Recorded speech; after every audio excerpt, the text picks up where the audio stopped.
At 2:17 a.m. on February 19, 1945, First Lieutenant Annie Fox stood in a canvas tent on the beach at Iwo Jima, watching 83 wounded Marines wait for morphine that didn't exist. The 41-year-old Fox commanded the 5th Marine Division's Forward Aid Station. She had 6 Navy corpsmen, 4 Army nurses, and medical supplies designed to handle 30 casualties per day. In the past 11 hours since the landing, 312 Marines had come through her aid station.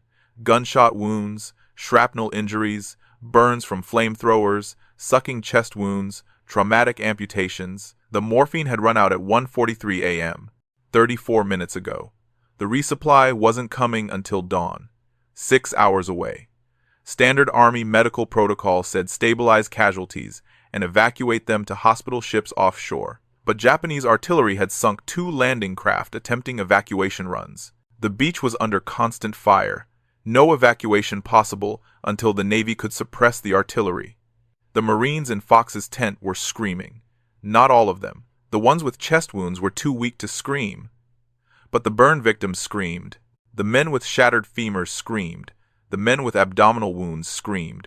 Morphine would stop the screaming. Morphine would let them sleep. Morphine would let Fox and her staff actually treat the salvageable cases instead of just listening to men die in agony. Fox had 83 casualties, 0 morphine. And Marines were still coming off the beach. She could hear the gunfire, small arms, machine guns, artillery. The battle for Iwo Jima was 11 hours old. It would last 36 more days. If Fox didn't figure out a solution to the morphine problem in the next hour, hundreds of men would die from shock and pain before the resupply arrived. So she did something that violated every Army medical regulation, something that would get her court-martialed if anyone reported it, something that required stealing from the dead, and something that would save 350 men before dawn. This is the story of how one nurse created a field morphine distribution system under Japanese artillery fire, how she taught corpsmen to scavenge supplies from casualties who didn't survive, and how an improvised triage protocol became standard procedure for every forward aid station in the Pacific. If you want to see how Fox saved 350 Marines with a system built from desperation, please hit that like button. It helps us share more forgotten stories like this. Subscribe for more untold histories from the Pacific War. Back to Fox. Annie Fox grew up in Halifax, Nova Scotia. Her father was a pharmacist. Her mother died when Annie was 9 years old. Annie helped her father in the pharmacy after school. She learned to measure medications. She learned drug interactions. She learned that precision mattered. By 16, she could fill prescriptions as accurately as her father. When she graduated high school in 1921, she wanted to study medicine. Her father said medical school didn't accept women. He suggested nursing instead. Fox enrolled at Halifax Infirmary School of Nursing, 3 years of training. She graduated in 1924 with highest honors. She worked at Halifax Infirmary for 2 years, then moved to Boston. Better pay, better opportunities. She worked at Massachusetts General Hospital for 11 years. Emergency department mostly. Trauma cases, car accidents, industrial injuries, burns. By 1937, Fox had seen nearly every type of injury possible in civilian medicine. When war started in Europe in 1939, Fox knew America would eventually join. She applied to the Army Nurse Corps in March 1941. The Army accepted her immediately. They needed experienced trauma nurses. Fox was assigned to Hickam Field Hospital in Hawaii. She arrived in October 1941. On December 7th, 1941, Fox was having breakfast in the nurses' quarters when Japanese aircraft attacked Pearl Harbor. She heard explosions, saw smoke rising from the harbor, ran to the hospital. The casualties started arriving at 8:22. The first wave was Navy personnel from the ships in the harbor. Burns mostly. Oil fires from the battleships. The men's skin was black. Clothing melted into flesh. Some were burned over 70% of their body surface. Fox had never seen burns this extensive. Massachusetts General had prepared her for car accidents, not war. The hospital wasn't prepared either. Hickam Field Hospital had 50 beds. By 9:10, they had 200 casualties. By 10:02, they had 400. Fox and the other nurses worked without stopping. They triaged in the hallways. They performed emergency surgeries in storage rooms. They amputated limbs on dining tables. The morphine ran out at 11:34. The resupply didn't arrive until 16:20. For 4 hours and 46 minutes, Fox treated burn victims without pain medication. She held their hands while they screamed. She told them they'd survive. Most of them didn't. That day taught Fox 3 lessons. First, military medical supplies were never adequate for actual combat.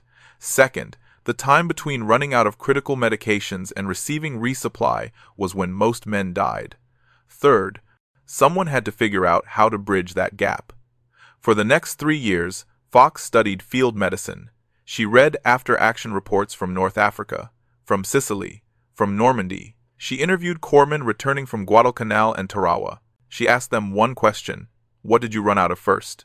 The answer was always morphine. Combat injuries created more pain than civilian injuries. Bullet wounds, shrapnel, burns from explosives. The pain was intense enough to cause shock. Shock killed men faster than blood loss. Morphine prevented shock. Morphine kept men calm enough for treatment. Without morphine, casualties died from pain before doctors could save them. Standard Army protocol allocated morphine based on expected casualty rates, but expected casualty rates were calculated from previous battles. Each battle was different. Tarawa had 3,000 casualties in 76 hours. The Army had projected 800. The morphine ran out on day 2. Fox realized the allocation system was fundamentally broken. It assumed battles would follow historical patterns. But modern warfare was becoming more intense. More casualties per hour, more severe injuries from improved weapons. The old allocation formulas didn't work anymore. In January 1945, Fox volunteered for frontline duty. The Marines were preparing to invade Iwo Jima. They needed experienced nurses for the forward aid stations. Fox was assigned to the 5th Marine Division. She attended the pre-invasion briefing on January 28th. Intelligence estimated 21,000 Japanese defenders. The island was 8 square miles of volcanic rock and tunnels.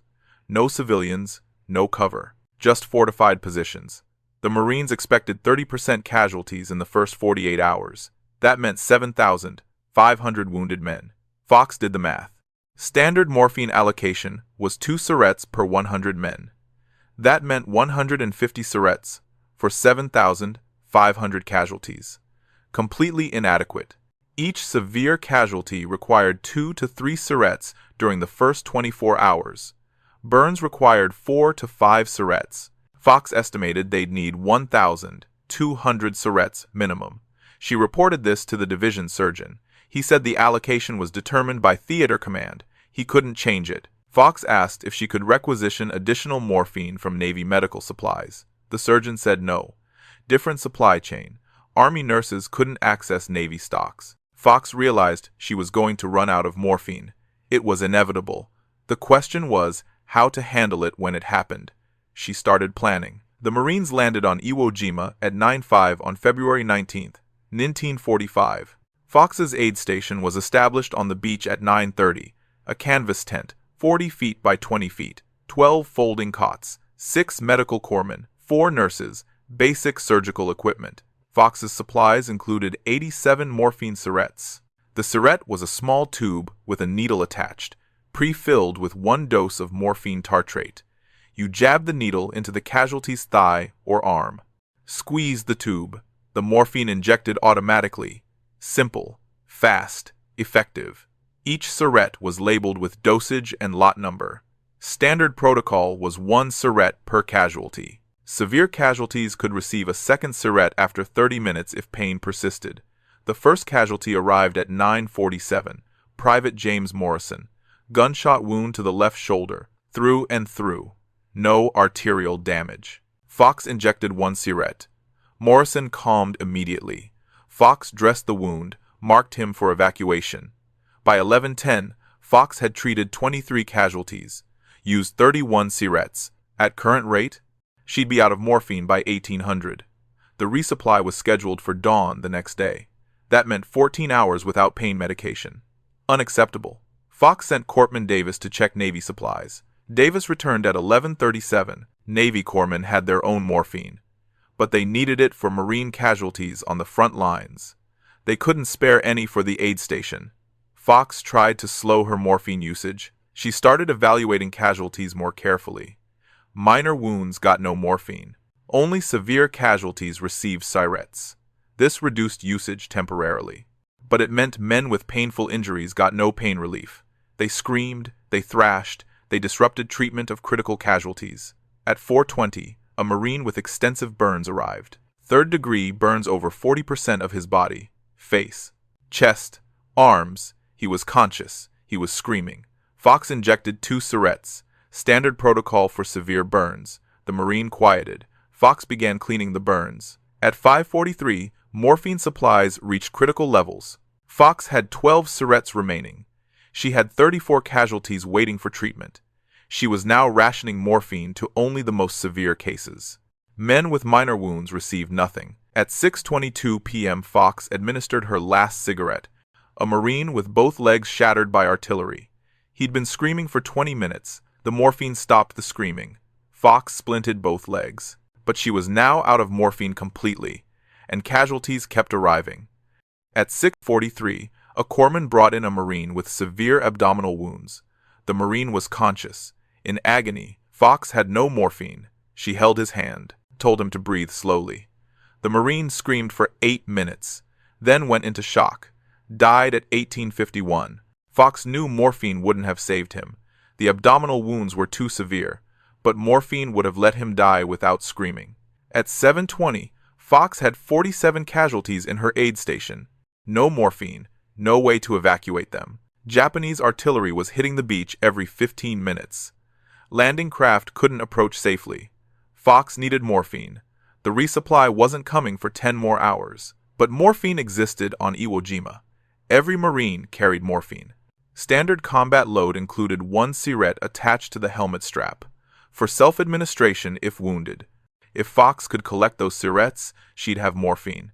But collecting morphine from living Marines was impossible. They needed it themselves. The only available morphine was on dead Marines. Fox made her decision. At 7:34, she called Corpsman Davis, told him to take 2 other corpsmen, go to the beach, find dead Marines, collect their morphine syrets. Davis stared at her. "Ma'am, you're asking me to rob the dead?" Fox said, "I'm asking you to save the living." Davis understood. He took Corpsman, Wilson, and Patterson. They went to the beach. The beach at Iwo Jima on February 19th was chaos. Landing craft, burning vehicles, shell craters, and bodies. Marines killed during the landing. Some had been dead for hours, some for minutes. Davis and his team moved among the bodies. They checked helmet straps. Most dead Marines still had their morphine syrets attached, unused. Davis collected them. He felt sick doing it. These were his brothers, Marines he'd trained with, fought beside. Now he was taking their morphine. But he understood Fox's logic. These men didn't need morphine anymore. The wounded men in the aid station did. Davis collected 34 syrets in 20 minutes. He returned to Fox's aid station at 7:58. Fox took the syrets. She didn't ask where they came from. She knew. She began treating casualties immediately. The morphine worked. Men stopped screaming. Fox could work efficiently again. At 8:17, Fox realized she'd need more morphine. The casualties kept coming. 34 syrets wouldn't last until dawn. She sent Davis back to the beach. Davis made 4 more trips that night. Each trip he collected 20 to 30 syrets. By 3:05, Fox had administered 183 syrets, all collected from dead Marines. But Fox faced a new problem: organization. She had syrets collected from the beach. She had casualties requiring different doses. She had no system to track who received what dosage. Standard protocol required marking each casualty with an M on the forehead after morphine administration. This prevented overdoses. But in the chaos of the aid station, nurses were forgetting to mark casualties. At 3:17, Fox nearly gave a second dose to a Marine who'd already received one 40 minutes earlier. The Marine reminded her. Fox realized she needed a better system. She gathered her nurses and corpsmen at 3:30. She explained the problem. They needed to track morphine administration accurately, prevent overdoses, ensure even distribution. One nurse suggested using the syret tubes. After administering morphine, pin the empty syret tube to the casualty's uniform. Visual indicator shows exactly how many doses the casualty received. Fox approved immediately. Simple, visual, foolproof. At 3:35, Fox implemented the new protocol. Every casualty who received morphine got the empty syringe pinned to their collar. 1 syringe meant 1 dose. 2 syringes meant 2 doses. Any nurse or corpsman could see at a glance how much morphine each casualty had received. The system worked perfectly. At 4:20, Fox expanded the system. She added color coding. Severe casualties who needed evacuation immediately got red tags. Moderate casualties got yellow tags. Minor casualties got green tags. Each tag was a torn piece of bandage tied to the casualty's wrist. Combined with the syringe tubes on their collars, Fox could now triage casualties at a glance. Red tag, 3 syringes, severe casualty, already received maximum morphine, needs immediate evacuation. Yellow tag, 1 syringe, moderate casualty, may need additional morphine, evacuate when possible. Green tag, no syringes, minor casualty, no morphine needed, can wait. By 5:05, every casualty in Fox's aid station was tagged and marked. The system was visual, simple, and required no paperwork. Any medical personnel could understand it immediately. At 5:34, the resupply arrived. 2 landing craft with medical supplies, including 400 morphine syringes. Fox didn't need them. She'd collected 267 syringes from the beach. She'd administered 189 doses. She had 78 syringes remaining, more than enough until the next resupply.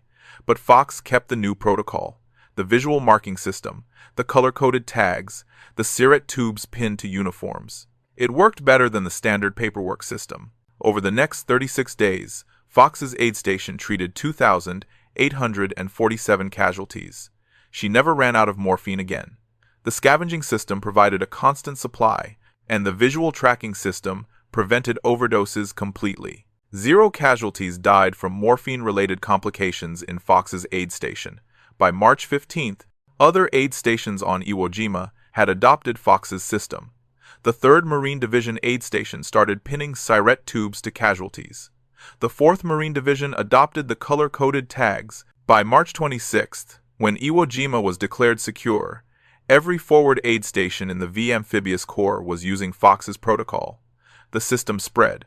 Okinawa, Philippines. By August 1945, Fox's visual triage system was standard procedure for Marine Corps medical personnel throughout the Pacific.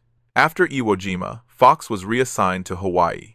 She worked at Tripler Army Hospital, treating casualties evacuated from the Pacific Islands. She trained new nurses in field medicine.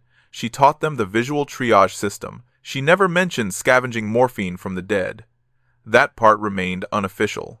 Officially, the Army's position was that medical supplies should never be taken from deceased personnel. Unofficially, every corpsman in the Pacific knew about it. They called it beach shopping. When you ran out of critical supplies, you went to the beach and collected from casualties who didn't survive.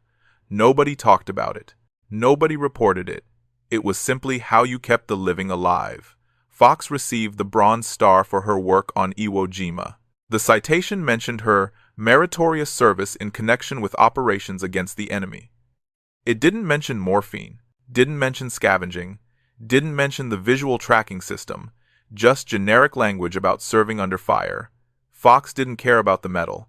She cared that her system worked. She cared that 2,847 Marines went through her aid station and received appropriate pain management.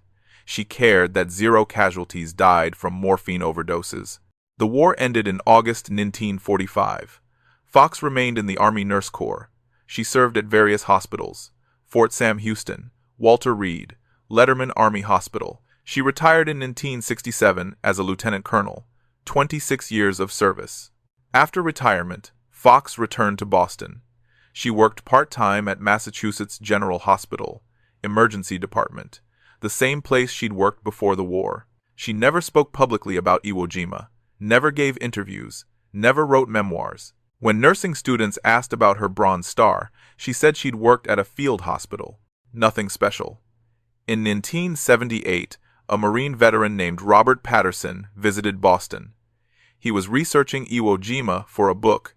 He'd been wounded on February 19, 1945, treated at an aid station on the beach. He remembered a nurse who'd marked him with colored tags and pinned a morphine syringe to his collar. He'd always wondered who developed that system.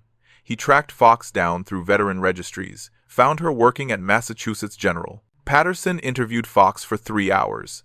She explained the entire system. The morphine shortage, the decision to collect from deceased Marines, the visual tracking protocol, the color-coded tags. Patterson asked if she'd faced any disciplinary action for violating regulations. Fox said no. Nobody had reported it. By the time higher command learned about the scavenging, the war was over. They weren't going to court-martial a decorated nurse for saving lives. Patterson published his book in 1981. He included a chapter about Fox's triage system. The book sold modestly. Most readers focused on the combat narrative, not the medical logistics. But military medical schools noticed. The Army Medical Department started teaching Fox's visual triage system at Fort Sam Houston. The Navy included it in corpsman training. By 1985, the system was standard curriculum. Modern combat medicine still uses variations of Fox's protocol. Casualties receive color-coded tags: red, yellow, green. Immediate, delayed, minor. Medical personnel mark casualties with treatment information, not with syringe tubes anymore, with waterproof markers and plastic tags, but the principle is identical. Visual triage, instant recognition, no paperwork required.